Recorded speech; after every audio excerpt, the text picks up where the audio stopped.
Hello అండి, welcome back to my channel. తెలంగాణలో ఏ festival అయినా ఫంక్షన్స్ అయినా కంపల్సరీగా చేసుకునేది బగారా రైస్. తెలంగాణ స్పెషల్. ఎలా చేయాలనేసి వీడియోలో చూసేద్దాం. ముందుగా మనం రైస్ ఎందులో వండుకోవాలో ఆ ప్యాన్ తీసుకొని స్టవ్ పైన పెట్టేసి ఆయిల్ వేసుకొని పచ్చిమిర్చి, హోల్ గరం మసాలా, బిర్యానీ ఆకు వేసుకొని ఒకసారి కలిపేసుకోవాలి. ఇవి వేగిన తర్వాత అందులోకి కరివేపాకు ఆప్షనల్ అండి, అలాగే కొత్తిమీర, పుదీనా కంపల్సరీగా వేసుకోవాలి. ఇవి వేసేసి ఒకసారి కలిపేసుకోవాలి. పచ్చిగా ఉంటాయి కాబట్టి పైన పడే ఛాన్స్ ఉంటుంది, కొంచెం దూరంగా ఉండి ఫ్రై చేసుకోండి. ఇవి వేగిపోయిన తర్వాత అందులోకి కొద్దిగా అల్లం వెల్లుల్లిపాయ పేస్ట్ వేసుకోవాలి. మరీ ఎక్కువ వేసుకోవద్దు, రైస్లోకి స్మెల్ వస్తుంది. ఫ్లేవర్ కోసం మాత్రమే వేసుకోవాలి.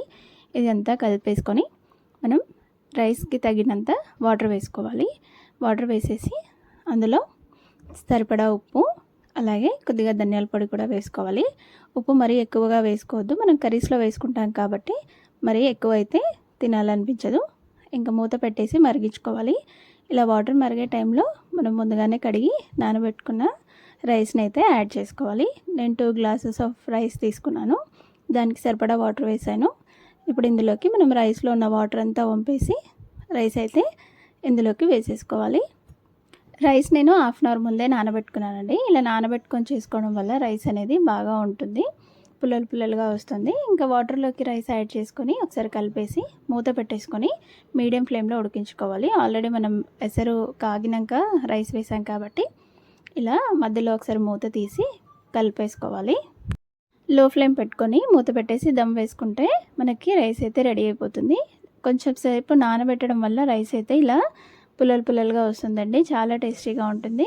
కాకపోతే మనం బిర్యానీ రైస్తో చేసుకుంటే ఇంకా బాగుంటుంది, బాస్మతితో. నేను రైస్ కడిగిన తర్వాత పిల్లలు అడిగారనేసి ఇలా చేశాను.